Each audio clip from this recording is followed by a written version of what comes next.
El Crimen fue menor es un podcast de poesía de Radio Artes. Soy Fernando Montenegro, profesor de literatura, crítico literario y sobre todo lector de poesía. En este podcast invito a un lector o lectora tan desquiciada como yo y le pido que lea un poema que le haya arruinado la vida. ¿Es el caso? No me ha arruinado. A mí fresco. Pocas cosas. A mí me ha arruinado la vida órganos distintos al corazón. Después de la lectura comentamos el texto y nos dejamos llevar por él, que es lo que vamos a hacer ahora, hasta que nos deje mudos o hasta que nos boten del estudio. Este podcast se graba en los estudios de Radio Artes en Guayaquil, Ecuador, y lo pueden encontrar en la página de la radio, www.radioartes.edu.es, y también en Spotify. En este ya 7º episodio de la segunda temporada le invité a María Fernanda López, que antes de nada es una panita, una amiga. Desde hace 7 años somos panas aquí en Guayaquil, pero también es una reconocida académica y gestora cultural que ha curado decenas de muestras de arte urbano y de otros colectivos artísticos. También ha participado en innumerables encuentros relacionados con el asunto alrededor del mundo. Porque sí es verdad, ¿no? Pero estuviste en Europa hace como un año. Sí, he estado en Portugal, en España, en Alemania, en Holanda. Iba a poner en América Latina, pero ya tus coordenadas se expandieron hacia el viejo continente.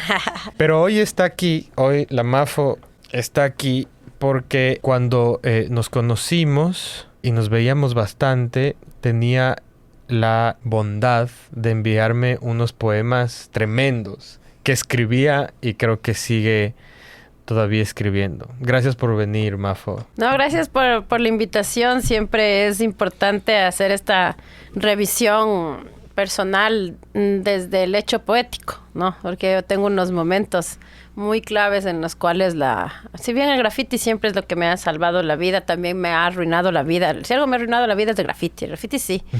Ese sí me ha condenado. Ahí hay una relación como bacán entre el graffiti y la poesía. O sea, claro. Full. ¿Qué piensas de estos manes de acción poética así ya de buenas a primeras? O sea, son tema mexas, ¿no? Hay de todo. Hay acción poética. Perú hay acción poética. Pero creo que los originales no son mexas. No, la verdad es que me es incierto, pero sí, de hecho tuve hasta bueno, ¿con quién? No sé, he tenido, pero tuve como un cierto roce con los acción poética locales, porque nosotros hicimos como es pandemia gráfica, uh-huh, y que los grafitis de políticos, ¿no? Cuando poníamos me perdió claro, la avioneta. Cuando la man que se perdió la memoria. Ajá, perdí la memoria, o sea, me hackearon, todas estas cuestiones y andábamos poniendo y se hizo algo medio viral en la pandemia y pospandemia y se arrogaron pues las Ave Marías ajenas de esa plegaria. Entonces yo dije, amigo, no es suyo, esto es del señor Madenhaus, ahora acá zurda sucia ahora, digno propietario de André Kill, excelso ex amigo de mi persona, y yo de emergencias curatoriales. Entonces dije, esto es nuestro. O sea, claro, yo sí. Entonces se enojaron, o sea, siempre todos los enojos con mi persona podrían acabarse comiendo un cheesecake, pero toman unas cuestiones medio destrambóticas, godzillerescas, que no sé. Oye, y entonces, pero de todas maneras el graffiti tiene una tensión poética necesaria siempre, ¿no? Totalmente. Ahora por ejemplo, lo que nosotros, como ya no estoy un poco ya como en un momento de retirada, yo del caos ya me retiré. Uh-huh. Ya me jubilé del caos. Entonces, estamos, por ejemplo, ahora con un graffiti romántico, ¿no? La época de la señora de los graves también ha pasado un poco. Ahora estoy en el momento de aerosoul, ¿no?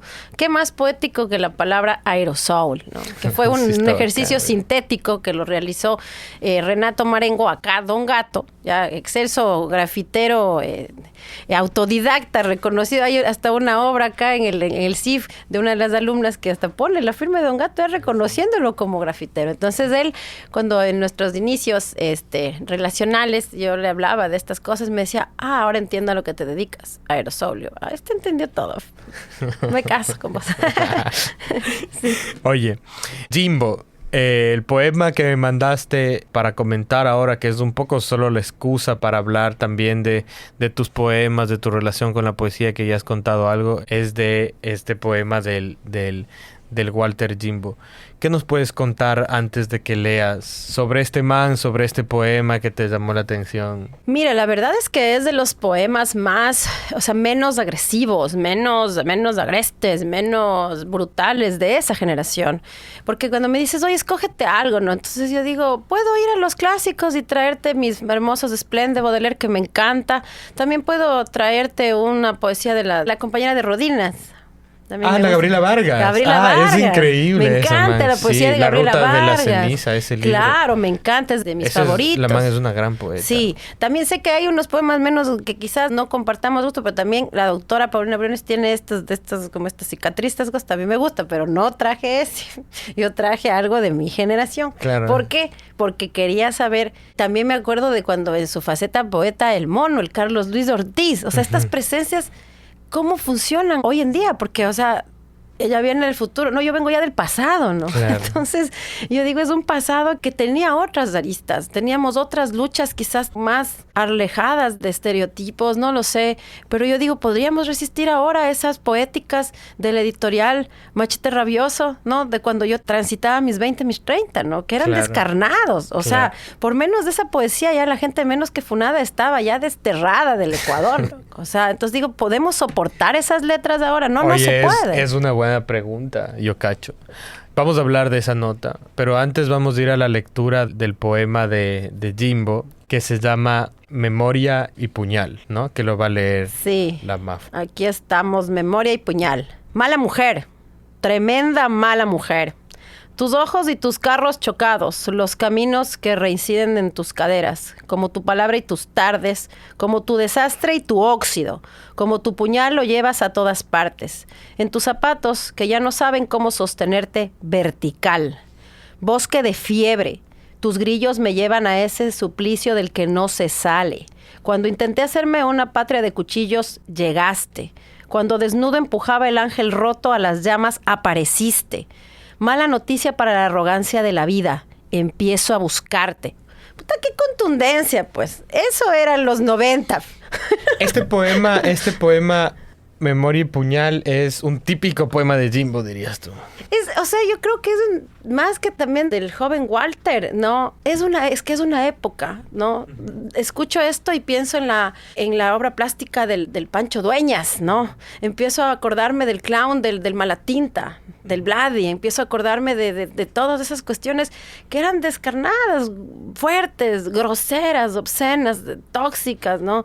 Y ahí va incluso con lo que yo escribí en esos momentos, de quiénes éramos. Y la verdad es que yo siento que sí nos permitíamos transitar por el desquicio de forma más libre que ahora, ¿no? Porque no habían límites. Cuéntame un chance de ese mundo que estabas platicándome ahorita, de el colectivo poético, artístico, que hacían estos recitales en el sur de la ciudad, estoy hablando de Quito, y todo este mundillo donde vos creciste, porque Jimbo es un poeta del 71, creo, ¿no? Del 72. Del 72. Sí, entonces estoy hablando de una época de cuando se hablaba de militancias en los chupes, con el Cristian Arteaga, o sea, y el Cristian era el novio de la Susan Rocha, pues, y la Susan nos hablaba de las poesías de estos manes, se hacían estas lecturas poéticas en el Festival del Sur, en el Festival del Pato Guzmán. Íbamos todos a la Villaflora, se leían cosas en La Colmena, o sea, pasaban cosas hermosas. ¿De qué año estamos hablando? Estamos hablando del 2007, 2008, o sea, el boom primera década. Exacto, boom del Machete Rabioso fue en el 2006, ¿no? Cuando estaba el pana Escobar, ¿no? El Fernando. El Fernando Escobar Páez, ¿no? Escúpeme la verga y todas estas poesías que ahora son imposibles, es que ahora ni siquiera podría terminar de leer una poesía acá en el hall del Araceli Gilbert sin que me apedreen 80 personas. Sí, sí. ¿Por qué crees que pasó eso? Porque hay un momento en el que hay una huevada que dice, no sé cuál de estos filósofos franceses es, pero que dice, hay algo que pasa también en la televisión, que en las series gringas, en Los Sopranos, en estas huevadas, empiezan a utilizar descaradamente, en los 2000, la palabra fuck, ¿no? Y es todo. Y hay hasta una escena de una serie de güey que es todo así.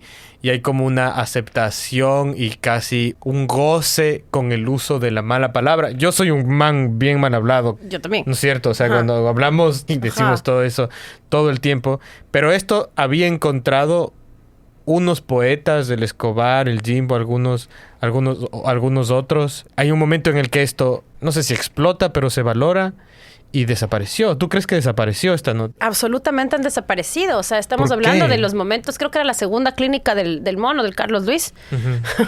Carlos Luis Ortiz. Carlos Ortiz. Sí, o sea, no sé si era su segunda o tercera clínica, pero eran esos momentos, ¿no? Entonces, tú dices, bueno, ¿qué es lo que sucedió, no? ¿Por qué también personajes que ahora, pues, son tan normados, tan institucionales, sobreviven? Uh-huh. Los que fueron fieles a su locura y fieles a su desastre no están presentes. Uh-huh. Pero quienes se moldearon, se modificaron, y no voy a decir nombres porque ya tengo demasiados enemigos de esta generación, entonces ahí sería ser enemigos de otras generaciones, pero esos, los que se moldearon, están vigentes y vigentísimos, y presentísimos, y teniendo mucho poder. Entonces, los que fueron fieles a este boom del desastre, ¿no? O sea, si es que vamos a ponernos un poco teóricos, eran los tiempos del fin del hombre, ¿no? De Fukuyama. O sea, nosotros estábamos leyendo, ahí se leía un Derrida real, a un Derrida de los espectros de Marx, ¿me entiendes? A un Derrida que decía, se acabó esta huevada, se fue a la verga, ya no va a pasar más. Entonces, como la gente decía, chuta, va a haber un colapso mediático, tecnológico, como ya teníamos estos 2K, no sé qué, la gente salía a vivir, pero a vivir a raudales, ¿cachas? Claro. Entonces eso es maravilloso. Entonces, como ahora parece que la juventud se extiende, que tenemos tiempo de sobra, que tenemos, o sea, hasta para jugar los penales. Claro. Entonces la gente está midiéndose en su huevada, ¿no? Claro. Ya tienes que ser correcto, claro. no puedes decir esto, cuidado con tus formas, o sea, cuidado, es violento, no sé qué, agresivo, o sea, es fuerte. Y toda esta nota coincide con un momento, los 90s y los 2000, donde aparte las instituciones que teóricamente deberían alojar a los artistas, a los poetas, estaban mal administradas o administradas solo para los gallos de las generaciones anteriores. Estoy pensando en la Casa de la Cultura, porque yo no fui una sola vez a un recital ni ninguna pendejada en la Casa de la Cultura, porque no me interesaba por un lado, pero por otro lado porque las cosas que a mí me interesaban pasaban en los bares. En mi caso, de la zona, no sé. Claro, o sea, yo sí fui siempre a todos los eventos de la Casa de la Cultura, yo sí fui a escucharle al Raúl Pérez Torres, yo sí fui a ver las exposiciones de Zapata, porque tenía que comer. Yo vivía en Guápulo, no tenía mucho, entonces yo iba a comer y a beber a las exposiciones de la Casa de la Cultura, porque antes daban un buen catering, entonces era chévere, uno se llevaba una fundita y tenías que, era bacán ir a la Casa de la Cultura, te daban, claro, uno salía, pero así, o sea, daban vino, champán, y no era Gran Duval. Sí. Yo no me sentía como bienvenido así en la Casa de la Cultura. Y nunca lo hemos sido, lo seremos nunca. Yo no me he sentido bienvenida, pero es que en ningún lado, si acaso alguna vez lo hice, fueron espejismos. Yo alguna vez me sentí bienvenida en la calle. Claro. Ahora ya ando con cautela. Oye, y este man es un poeta de calle, dirías tú. Sí, o sea, es que te digo, eran esas épocas que también la transdisciplina no era transdisciplina, simplemente era el arte solo siendo, era, ¿cachas? Sí. Ellos hicieron una obra de teatro, el Walter Jimbo hizo la dramaturgia de algunas de las exploraciones de clown del Vlad y Centeno, de Malatinta, de Piloso y Malatinta, con el Pato Guzmán, o sea, no teníamos que decir, bienvenidos a la transdisciplina, interdisciplina entre las artes escénicas y la poética. O sea, no había ese aparataje de lenguaje y académico que existe hoy. Solamente la gente las cosas pasaban y era más sencillo transitar así. Entonces yo por eso dije, ¿qué pasó con Machete Rabioso? ¿Qué pasó con el Walter? ¿Qué pasó con el Fernando? ¿Qué pasó? Bueno, con el mono sabemos qué pasó, pero sigue pasando, ¿no? Pero alguna gente, ¿qué pasó? Algunos se silenciaron totalmente. Por eso, perdón, siempre efímeros, nunca sin memoria. Tendemos a eliminar la memoria de lo abyecto, de lo que no es correcto, de lo que no nos gusta, de lo que nos jode, tendemos a invisibilizar. Y no quiero ser reiterativa, pero para muestra un botón like es poder. Ya. Oye, pero yo que insistiría sobre esta pregunta, o sea, yo creo que coincido contigo, pero ¿qué causó esta corrección política que también genera un tipo de, por lo menos yo lo que veo es que se ha avanzado más en la poesía performática, en una poesía, digamos, por otro lado, bien contemplativa, y hay poetas como el Fernando Escobar, ¿no? Por ejemplo, yo leí uno de sus últimos libros, Misoginia, que publicó hace hace no muchos años, ¿no? Hace unos 4 o 5 años. No, ese tiene la edad de la Brila que acaba de entrar. Ese tiene 17 años. Misoginia. Claro, o sea, ese es del 2007. ¿En serio? Sí. ¿No es más reciente? No, eso es imposible. En el 2016 hizo una reedición, pero los originales... es una reedición. Pero los originales son mucho más anteriores. Claro. O sea, imposible hablar de... O sea, era más guambra el Fernando Escobar. Yo creo que era más guambra, más honesto. Todos éramos más honestos. Bueno, yo he seguido siendo honesta, que me ha costado. ¿Puede? No, siento que no. O sea, se puede, pero no se debe. Okay.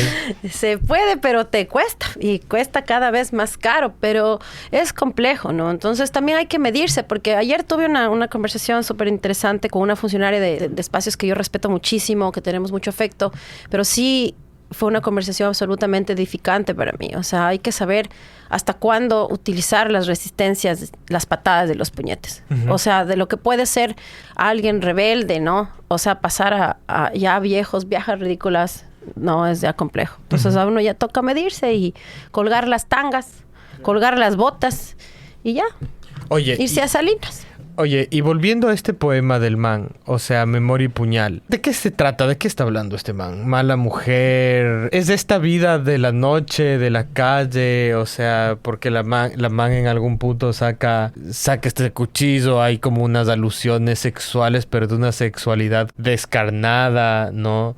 De esas escenas sexuales, de esos palos que ocurrían a la intemperie en estas situaciones urbanas, ¿no? Festivas, súper... que por otro lado ya no existen. ¿Sabes que leo este poema y me da la impresión que esa ciudad ya no existe? No existe. Pero, por ejemplo, yo he pensado que este poema puede ser para una mujer trans. Ah, sí. Parece que fuera escrito para una amante trans, ¿no? Yeah. Porque tu puñal que lo lleves a todas partes, ¿no? O sea, hay unas alusiones, ¿no? O sea, ¿de qué mujer estamos hablando? Entonces, eso es importante. Yo pienso que, o sea, ¿quiénes somos?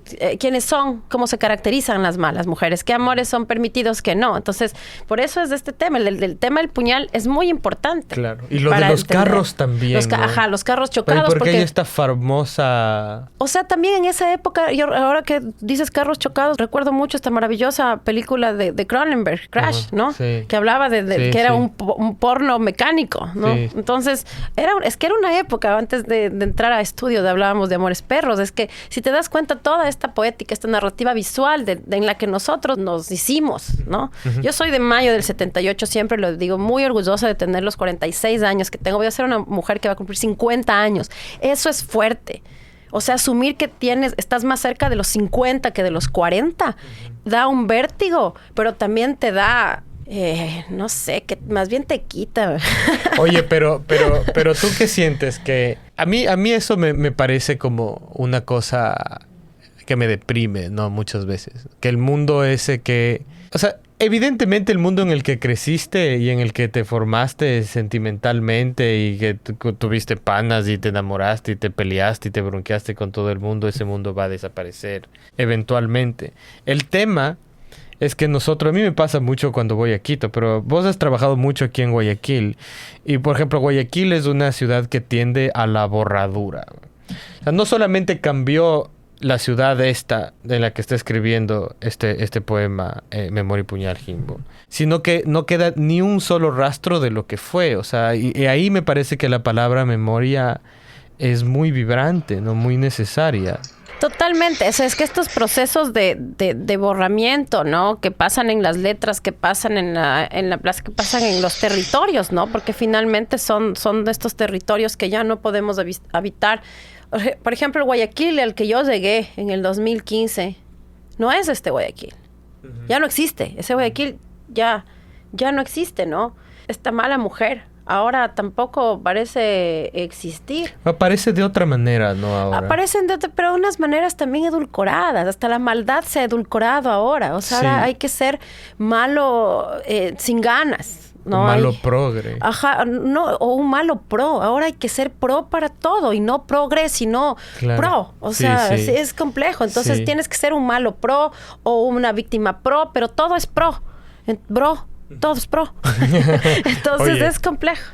Oye, yo me imagino que, bueno, de todo esto tú te alimentaste para la carrera que quisiste, que sigue en plena vigencia tu relación con el arte urbano, con el graffiti, pero también me imagino que cuando tú escribes tus poemas, cuando has escrito los textos que me has mandado a lo largo de los años, nunca has publicado, ¿no? Esos textos, ¿o sí? No, yo quiero, tengo ahí como guardado. Yo tenía un blog. Es que esta era la época del blog. Claro. Uno escribía en su blog. Uno era blogger. Ahora son claro. TikTokers y gamers y no sé qué. Pero uno pero en esa no época se escribe era blogger. un montón en los TikToks. En el blog se escribía. Exacto. Te sentabas es que a escribir. Antes escribíamos. Claro. Ahora mostramos.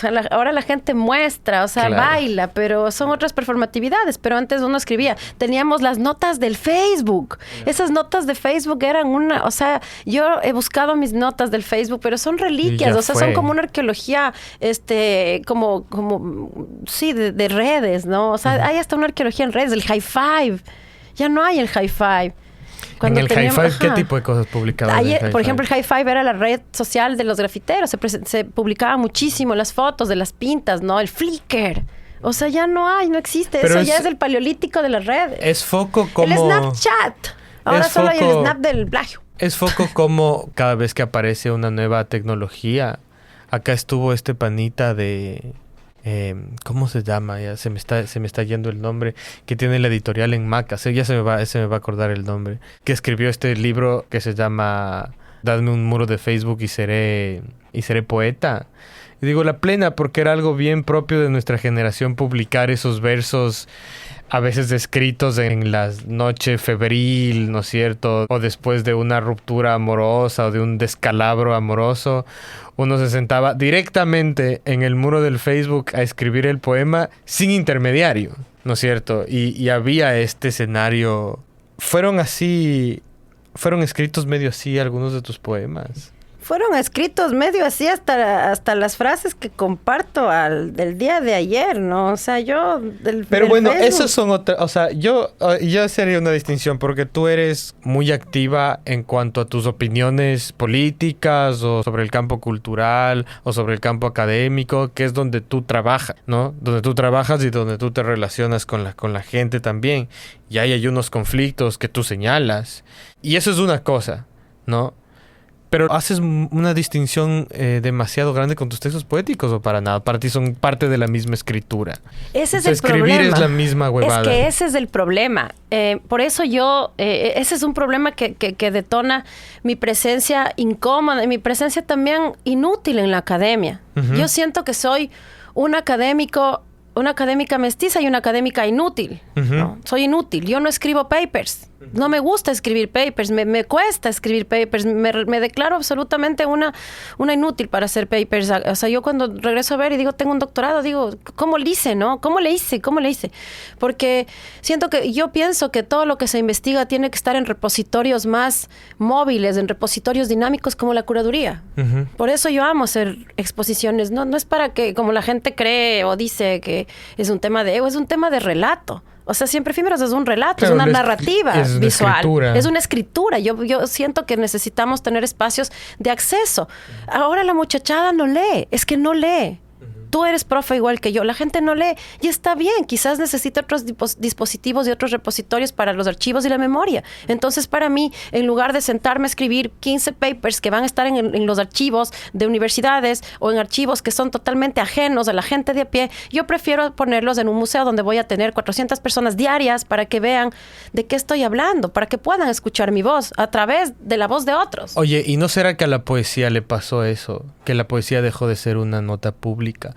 Porque vos te imaginas de este poema leído en una cantina y levantando, digamos, y contribuyendo a la euforia, porque es parte de una escritura más compartida, ¿no? Una escritura que está inscrita, digamos, en el cuerpo, pero también en los lugares que habitamos, en las calles, en todas esas escrituras que se van mezclando entre sí. Pero ahora como que también hay una exigencia a veces con la poesía de cómo hay esta aberración por la poesía comprometida, que es una huevada de las generaciones anteriores, de la poesía militante, comprometidas y de todos estos escritores, estos intelectuales que hablaban sobre política. Ahora la poesía de repente pierde todo su estatuto público, güey. Claro, pero es que ahí viene un tema. La militancia está en vigencia. Yo tengo una militancia. En su momento fueron las infancias, cuando hacía el Quito Chiquito, y fueron 8 años de militancia en las infancias porque había una acción. O sea, es que los 70 tienen una militancia muchas veces retórica, ¿no? Tiene gente que se puede reunir en un cafetín, hablar de las revoluciones cuando hay otros que están poniendo el cuerpo en la calle, que son los verdaderos militantes. O sea, hay unas cuestiones así. Participaban direcamente en la política. Ajá, pero la política es un lugar... La política partidista. Y exacto, pero bueno, no quiero ni entrar en ejemplos actuales, ¿no? Palpables de lo que puede llegar a ser el poder o quien se tira a las pies de las mieles del poder y del magnate de turno.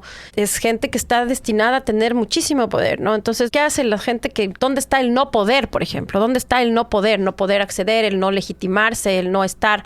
Tiene otros lugares menos plausibles, menos legítimos, ¿no? Entonces, aunque pareciera que están en lugares legitimados, hay actividades, hay procesos no legítimos. O sea, es como... Pero entonces, yo no encuentro, y ahí me interesa lo que vos dices. O sea, yo no encuentro que la poesía hoy me puedo estar equivocando full, güey. Tal vez no voy a suficientes recitales, güey. Pero no creo que la poesía tiene este lugar que sí tuvo en un momento, y que no era cuestión de sentarse a leer como Benedetti o como Cortázar poemas a favor de los derechos humanos. No estoy hablando de esa hueva, porque eso era lo que hacían en los años 60 y los 70. Y eventualmente se hacían candidatos a la presidencia como Vargas Llosa y esos panitas.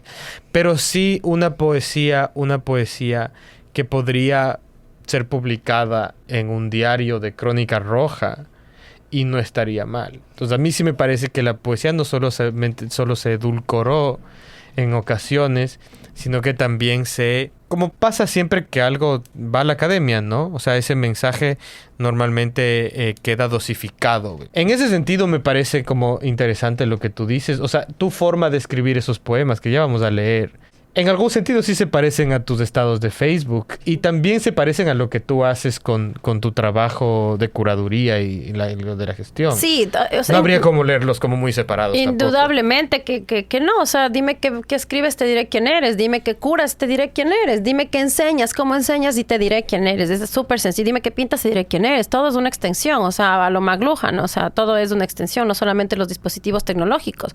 Los dispositivos poéticos y afectivos también son una extensión del ser, ¿no? Entonces, en esa medida, yo lo que creo es que este tema del gueto es lo que asfixia al hecho creativo. Claro. O sea, el gueto asfixia al hecho creativo.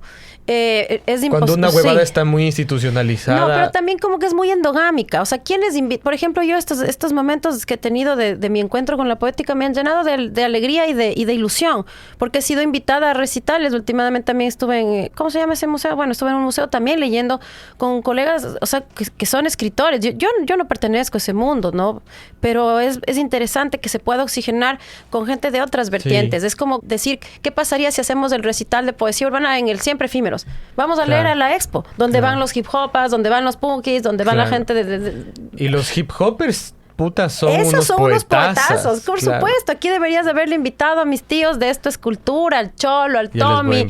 Es que esa es la poética contemporánea, esa es la poética que, o sea, la Virilla con su personal, o sea, así es. Sí, es muy bacán eso. La abogada del rap tiene su libro de poesía. Paulina, sí, entonces está ese people. Es que así es, hay una poética. O sea, un poco el punto de este podcast es hablar de la poesía sin el régimen en el que usualmente se habla de la poesía. Yo creo que los poetas son los peores para hablar de sus propios poemas, por ejemplo. Uh-huh. Sobre todo cuando ya están articulados o engranados en las instituciones culturales prestigiantes. No, es que recordemos con quién empezamos del Ministerio de Cultura, el poeta Antonio Preciado en el 2007. Y de ahí hemos ido a otros espacios. Y entonces a mí sí me parece que esta nota es full liberadora, ¿no? Y vas entendiendo más que capaz el sentido de este poema y de estos poetas tiene que leerse en esa dimensión. Si no, de alguna manera lo es mal. Creo que este poema, sin el contexto, no es que no sirve, sino que brilla más con el contexto y con lo que se jugaba en este poema, hasta en la entonación del poema, no es agresivo, es un poema, ¿cómo lo dijiste? Tú lo calificaste de una manera interesante al principio. Ya no me acuerdo qué palabra usaste, pero yo creo que igual es un poema absolutamente vigente, ¿no? No, totalmente. Es vigente. Lo que no es vigente quizás son las formas y las personas. Las personas van perdiendo vigencia, pero su palabra no. ¿No? Entonces eso es importante, pero también yo quisiera, y de hecho ya me da hasta ganas de meterme a investigar otras cosas que no son gráfica, cultura urbana. ¿Por qué se ha invisibilizado al legado de Machete Rabioso? ¿Por qué ya no? O sea, es que no están invitados. O sea, es que es como que llegaron hasta el 2016. Medianamente se les permitió transitar por las oscuras aguas de la cultura ecuatoriana. Pero a partir de ahí, no sé qué sucedió. Yo obviamente tampoco vivo en Quito. Este es un colectivo afincado en Quito, en el centro sur de Quito. Entonces dices, bueno, ¿qué pasó, no? Claro. Ya también muchos espacios claves han desaparecido. En Quito ya no hay el Café Amazonas, donde nos reuníamos. Yo me reunía a escucharle al Alexei Páez. Yo crecí saliéndome de clases a beber en el Carrión. Yo crecí así. Yo me salía de las clases de Derecho para irme al bar Carrión a escucharle al Alexei Páez. Así, ahí deliberaba. Claro, yo le decía, es que yo estoy con las vacas sagradas. Y el Alexei me decía, calla, vos eres ternera prometedora. Y me pongo a pensar, ¿qué será? Me hice así, que no sé, porque era maravilloso. Lo que yo creo que tú deberías escribir es un texto así, no sé si autobiográfico, siempre, o sea, sería bacán, pero un texto, digamos, de la memoria del espacio público, el campo cultural o el campo artístico. Yo pensaría más en un campo cultural de los 2000. Porque en los 2000, o sea, en los 2000 también se dan las condiciones de lo que estamos viviendo ahorita, que es un estado. ¿Sabes qué? No es que no se hagan estos poemas. No están disponibles ni los recursos hermenéuticos, ni la sensibilidad, ni el sistema afectivo, digamos, para leer y que te guste este poema. Es como tú dices, si alguien lee, no sé si este poema, pero los poemas del Fernando Escobar, este poema capaz pasa, ¿no? Pero el Fernando Escobar acá nos botan del edificio probablemente. Sí, totalmente. ¿No? Pero ahí porque hay cosas de las que ya no se puede escribir. No se puede escribir, no se puede hablar. Y y hay cosas con las que yo también estoy de acuerdo, que no se pueden escribir, que no se pueden hablar. Obviamente que sí, hay límites, pero también hay que problematizar por qué antes sí, por qué hoy no. O sea, hay que problematizar estas situaciones. Y no es que las huevadas no evolucionan necesariamente. No, también se desgastan, también las cosas se deterioran. No podemos pensar que somos seres evolutivos, somos seres también autodestructivos y absolutamente dañinos con el resto y con todos, ¿no? Claro. Entonces yo lo que también siento es que es necesario reflexionar que en los 2000 hicimos monstruos, crecieron los monstruos que nos dominan ahora, se hicieron con estas armas de las maestrías y los doctorados que nadie tenía. Claro. Entonces ahí es cuando empezaron a henchirse del poder. El Alexei era un man que era un intelectual de la calle, digamos. Era un intelectual que no estaba atascado de papers. Claro. O sea, antes del intelectual era un ser humano. Pero, o sea, ahora, o sea, si tú ves la producción intelectual del man, no es que vas a encontrar 10,000 citas en el Redalic, ni en el, no sé, en el ResearchGate y todas esas notas, ¿no? O sea, no sé, ¿me entiendes? Es complejo. O sea, ahí había un intelectual combativo, un intelectual totalmente transparente. No sé. Pro, como decías, para volver a esa palabra. Es o sea, que lo pro es una cosa ahí se fuerte, permitían ¿no? ser unos borrachos de cantina, ¿no? Obviamente con la lejanía de edulcorar y romantizar el consumo. Tampoco quiero leccionar, no me he convertido en hermanita, claro, no. Simplemente sí digo, yo ya estoy clean, limpia desde hace algunos meses, ¿no? Sí. Que también me lleva a otra reflexión. O sea, tú también estás hablando a una man que en el año se supone que dicen los de AA que se te resetea un chance del sistema nervioso central. Año recién. Al año. O sea, ya son 7 meses, me faltan 5 para ser una nueva mamá. Me va a tocar invitarte justo antes que se cumpla. Para recaer. No, mentira. Pero soy la misma. Y siento que, por ejemplo, estas charlas las hubiéramos podido haber tenido en aquellas madrugadas de euforia. Seguramente pero las tuvimos. Hablando las mismas cosas de una forma totalmente consciente. Lo cual no sé si es bueno o es malo. O sea, yo creo que muchas de estas cosas nacen en la euforia, ¿no? Y este es un poema que trabaja con esas, incluso en la entonación, mala mujer, tremenda mala mujer. pero que dicen unas huevadas que vienen de lugares como mucho más estructurales, ¿no? Y de unos ecosistemas que dejaron de existir, ¿no? Unos bichos que están en estado de extinción. O sea, esta poesía, como puede ser también la del poeta Manaba, puta, que estoy con una memoria así, con Gil, ¿no? ¿Cómo se llama? Pero antes los recitales de poesía terminaban con presos, con gente que terminaba en el CDP. Claro, o sea, gente que terminaba ahí, gente que... Yo no siento que cuando vos, o sea, cuando yo era guambra y yo lo que quería era ser poeta y lo que hacía era escribir poesía, para mi mamá y mi abuela, eso era la peor cosa que le podía suceder. Pero yo no siento que es así ahora. Creo que si un guambra, creo que tal vez sí le ven con pena, pero no con preocupación. ¿Me cachas? Es complejo, porque siempre la mirada hacia dedicarse a alguna forma de arte va a ser conflictiva en términos económicos, además en un país como el nuestro, para cualquier padre o madre va a decir, o sea, complejo. Mafo, cuéntame un poco de tu escritura. Ya me has hablado un chancecito de cómo entiendes tu escritura en general, también en el plano de... O sea, esta escritura que haces en las paredes, en las calles, con la curaduría. Entonces, ahí también hay otro tipo de escritura. También te invitan a un montón de lugares a hablar. Yo no como que quitaría eso de vista, pero háblame de tu escritura y tu relación con estos textos, que tú algunos de estos textos me has ido mandando a lo largo de los años en horas álgidas, digamos, de la vida, o a veces, no sé, por la amistad que tenemos, me mandas este texto que escribes y a mí siempre me han gustado. Pedro Gil es el poeta del que estaba hablando. Bacán. Y que también es un poeta así, ¿no? Pero no son poetas malditos. Esa es otra discusión. Pero cuéntame un poco de tu escritura, de ese proceso que está detrás de este y otros textos. O sea, yo creo que también antes tenía quizás un poco menos de problemas porque me desahogaba haciendo poesía, ¿no?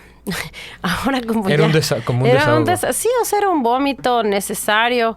Era como un desestancamiento emocional, un acto de expiación también, ¿no? De liberación.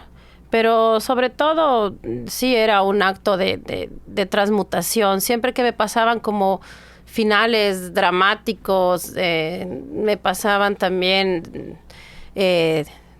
desengaños catastróficos, ¿no? Entonces también yo ahora que le estaba escuchando, ¿no? Desengáñate, hija, desengáñate. Pero ahora le escuchaba a una ex de un amigo, ¿no? De ahora, ¿no? O sea, estamos hablando de gente que pasa a los 40, me busca por el Face, me cuenta, sí, y ha regresado con la ex mujer y le ha mandado las fotos. Dice, yo ya le mandé a la otra porque somos como 3.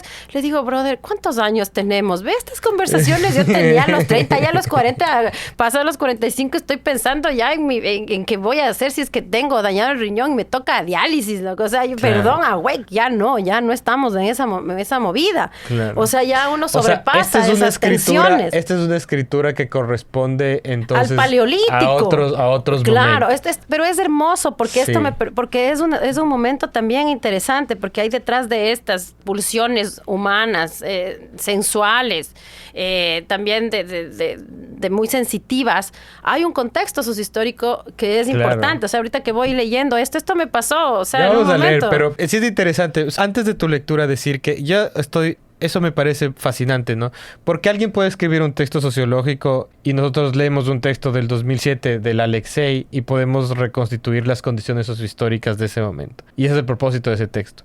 Pero yo a veces creo que en la poesía logramos reconstituir algo más importante y que no está, que son como las tensiones afectivas, emocionales y sensibles de ese momento, que nos ayudan a comprender también lo otro, a mí me parece. En algún sentido lo que quiero decir, a veces un poema nos ayuda a entender más sobre una época que el trabajo de archivo con un periódico. Absolutamente. Entonces el poema se llama Ya fue, ese es el título. Ya fue, así se llama. Dale. Entonces aquí va la lectura de Mafo. Es largo, verán, sentarás. Está bien. Ya fue. Entre luciérnaga imperfecta y viento austral que no calienta, lata de aerosol y predilección por la calle. No sé por qué no me extraña, dijo la rana, que se va, que se vaya. Post-colonial swing, Hipermarket de emociones, Super Saiyajin New Age y revolución de la cuchara. Para mí un buen hornado, la carne es todo. No me gusta tu brócoli con papas, necesito un poco de sangre. Chad y medio, se jodió la nota. Todo por culpa de una cyber Barbie. Que te perdone yo, que te perdone. Parece que no es. Ni con todos los mimos de la Flo se curó aquella pena. Era necesario un par de tus gotas de estrategia pura y dura. Estrategia de supervivencia en el país de la canela. En 15 lunas es historia. En 15 soles me vale un peso. Por mi peso y pescuezo. Te dije, eso del amor, yo bien sabida del dolor. Solo barroca. Río esto y me acuerdo de algunos detalles. Ay, Dios, a ver, espere, ya ven, ya estoy. La Virgen. Estoy en donde, a ver, en qué parte ya estoy leyendo, ya me faltan los lentes, ve. La Virgen. La Virgen se venera, la rata se ratifica, grietas das, grietas recibes. Solo es cuestión de él. En la ciudad de los ríos, ni perdón ni olvido para esa virgen corrupta. Ya no soy nadie, no importa la partida. Abrió la herida, egos caídos, ganas canceladas. Aún así, no me gusta la ensalada. Me gusta ese no ser esa nada. Casi todo. ¡Bu! Te asustaste. ¡Bu! La cagaste. Así como la pieza. Pero este no es un rompecabezas, solo un rinconcito de agua viajera. Ni la llave ni el control. Aunque esa madrugada abriste mi puerta, guápulo. Era una promesa. No te asustes, señor. Solo era un intentito. Chiquito, bonito. Que se extravió en el asfaltito. No hubo Skype que aguante el Face y se comió todo. Ya lo dijo la abuelita Ayahuasca. Ese es un brujo. Farsante disfrazado de poetic chamán. No le hice caso. Qué necia que es la guambra. Da igual. Que se va, dice la rana. Ya fue. Entonces, ese es el poema de María Fernanda López. Ya fue... ¿Alguna idea de cuándo fue escrito? Sí, este fue escrito en el 2013. 2013. Sí, y es muy loco porque todavía ahí ya empezaba, ¿no? Lata de aerosol y predilección por la calle. O sea, es un tema que está persistente, ¿no? O sea, es bien igual ahí en la ciudad de Australia. Estaba en Cuenca. Ah, estabas en Cuenca. ¿Vivías en Cuenca? No, me había ido a ver la Bienal de Cuenca. Te habías ido a la Bienal. Claro, entonces, sí. Oye, y aquí hay una cantidad de elementos así fascinantes, pero hay uno que me interesó mucho porque me acordé de una declaración, me acuerdo del Panita Bolaño, que hablaba del sentido del humor vegetariano. Dice... Ahora hay un sentido del humor demasiado vegetariano. Hay un humor a dieta también, pero hay un sentido de humor vegetariano. Y aquí aparece como esta imagen de a mí me gusta la carne, quédate con tu brócoli y tus papas que hablan, sí, me imagino de una nota alimentaria, pero también es una imagen para pensar en otras cosas, ¿no? ¿En qué te hace pensar el vegetarianismo? También nada en contra de los vegetarianos. No, por Dios, nada en contra. Nada es personal. Vegetarianismo como metáfora aquí. Yo sí tengo, Dios mío, ya mañana ya me han hecho una página así. Ah, miren, ahí está la clasista malvada y ahora antivegetarianista de la MAFA malvada. No, por Dios, no es contra nada. Esto es solamente un pensamiento. Así yo ya tengo miedo ya. O sea, el tema del más que el vegetarianismo, yo veo que esta nota del orgánico sí tiene que ver también con un tema de clase. Claro, o sea, porque una cosa es no comer proteína porque eres chiro. Claro. Y otra cosa es comer orgánico porque tienes plata. Entonces es bien complejo. Yo sí, es como, por ejemplo, los sistemas educativos, ¿cachas? Todo el mundo habla, sí, es que la educación apegada en los afectos. Yo no me puedo pagar una educación apegada en el afecto porque esos son Montessori y cosas que son caras. Pues, o sea, esa educación apegada en los afectos, ¿cuánto te cuesta? Más de $600. A mí no me alcanza. Entonces yo sí, aquí nomás, con que sea bilingüe, pasa. Entonces sí es medio complejo todas estas condicionantes que esconden los líos de siempre. Luchas de clase, conciencia de clase, o sea, y todas las cuestiones segregacionistas de raza, clase, género y territorio. Por un momento también parece que el poema trata de plantarse contra, le dices la abuelita ayahuasca, ese es un brujo farsante disfrazado de poetic shaman. Eso está increíble.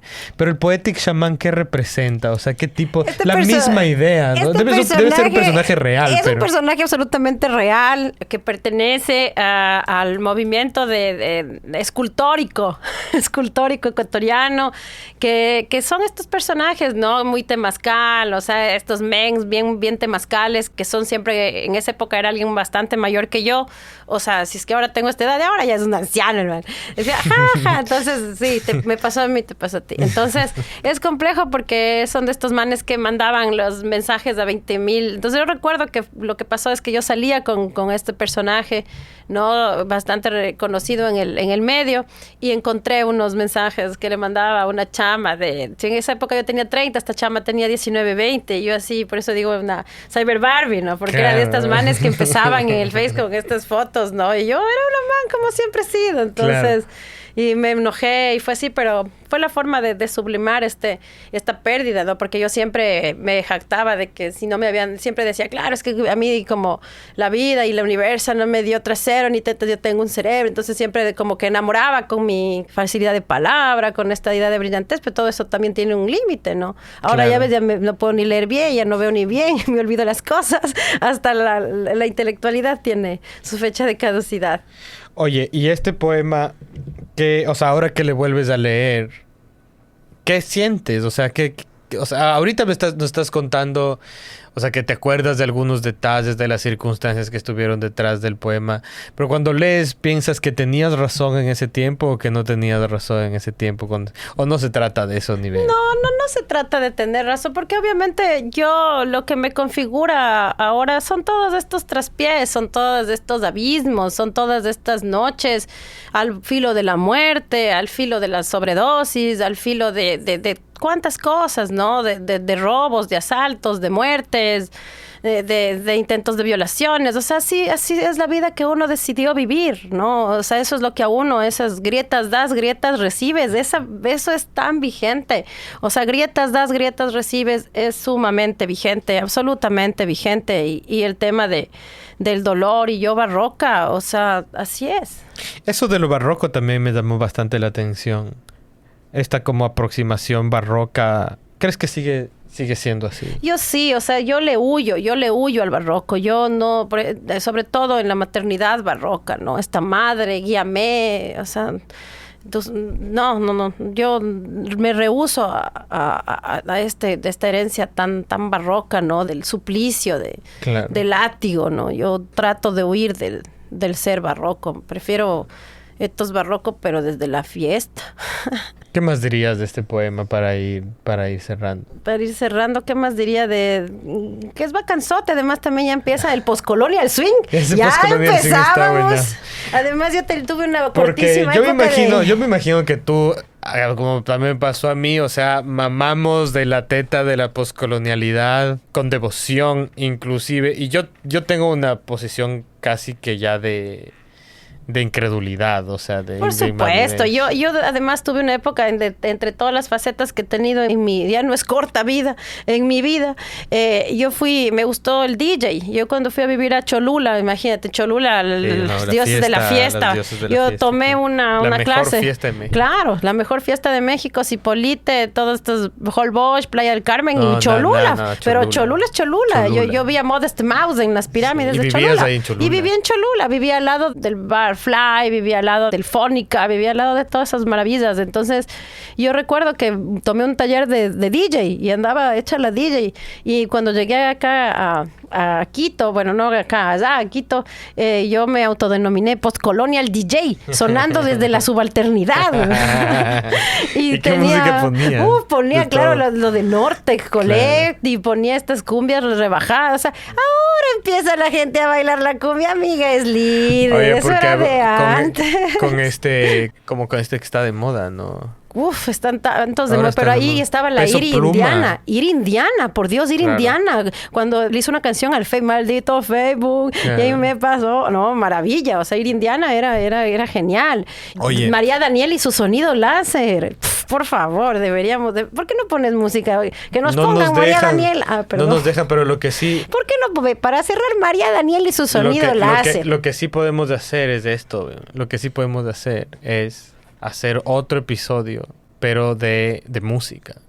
De esa Lo que creo que no podemos, la Maite ahí nos ve con cara de eso, no se puede. Sí, le veo feliz, yo le veo contento. Porque lo que no podemos escuchar nosotros, pero cuando se publique esta nota en Spotify, no puede estar la canción. Pero lo que podemos hacer es escuchar nosotros y comentar la canción. Unos hip hops sería bacán. Sí, pero también de la María Daniela y su sonido láser. ¿Por qué digo María Daniela y su sonido láser? María Daniela y su sonido láser, o sea, era icónica. O sea, esta mujer que ahora a sus 40 y casi 5 años sigue cantando: quiero un chicle de menta y una paleta, quiero que bailes como en la discoteca, ¿cachas? Sí, no. Sonido changorama. Sonido changorama. Esto es Cholula, ¿qué? 2010, 2010. Yo llegué a pisar tierras mexicas en el 2010 y eso fue un cambio para mí. Yo recuerdo que así llego, no tenía nada, así para el doctorado con beca, con una cobija, porque en esos hielos, esos inviernos en Puebla, ¿no? En este lugar. Entonces, terrible, con el Popocatépetl y el Iztaccíhuatl. Sí, el Iztaccíhuatl y el Popocatépetl, porque yo vivía ahí casi a las faldas del cerro, entonces hacía full frío, yo estaba así, no tenía nada, no tenía muebles, tenía una cama, una silla y un escritorio, y internet, una cobija y una taza que me regaló una profesora cuando llegué yo allá. Entonces estaba estudiando cuando a lo lejos empiezo a oír una música bacán. Te digo, ¿qué chucha estoy estudiando? Me voy a la calle. Y ahí conocí a Nortec Collective. Y era un conciertote de Nortec con Plastilina Mosh, por Dios, y con Inspector. O sea, cosas bellas. ¿Pasaste bien? Yo sí, me pasé tan bien que no solo traje mi título de doctora, me traje un mexicano, se llama Lucas Emiliano, se llama mi hijo. ¿Y aquí ahora? Uy, Dios mío, ¿qué te puedo decir? ¿Sabes que yo tenía unos stickers que se llamaba El Trópico Save My Life, de la época de que hacía stickers con Yo maté a Foucault, Supera tu posmodernismo, todos esos momentos de stickers, ¿no? Pero sí, el trópico, yo sí puedo decir que viví días dorados del Kruger, ¿no? Que era mi segundo hogar, y estuve muchísimo, o sea, te estoy hablando de los 9 años que yo viví aquí, 8 los pasé en el Kruger, en varios espacios, ¿no? Entonces, bueno, sí, yo disfruté muchísimo. El Kruger vive. Sí, pero ya en otros momentos, y son otras luchas que ya son distintas. Amiga, gracias por venir. Gracias a ti. No, estuvo, que pasaste bien aquí. Sí, divertido. Sí. Pero me faltó mi sonido láser y María Daniela. La próxima vez que vengas hacemos esa jugada con música. Va cansote, volveré. Bueno, a quienes nos escuchan también, espero que disfruten este programa divertidísimo, que no solo hablamos, creo que de poesía casi no hablamos, y ese es el punto de este programa, yo creo, ¿no? Entonces, a quienes nos escucharon también, háganos saber lo que piensan en las redes de Radio Artes, en Facebook y en Instagram, donde también nos pueden recomendar un invitado o algún poema para leer, o también alguna canción, ¿por qué no? Yo por ahora me despido y nos escuchamos pronto con más de Crimen Fue Menor.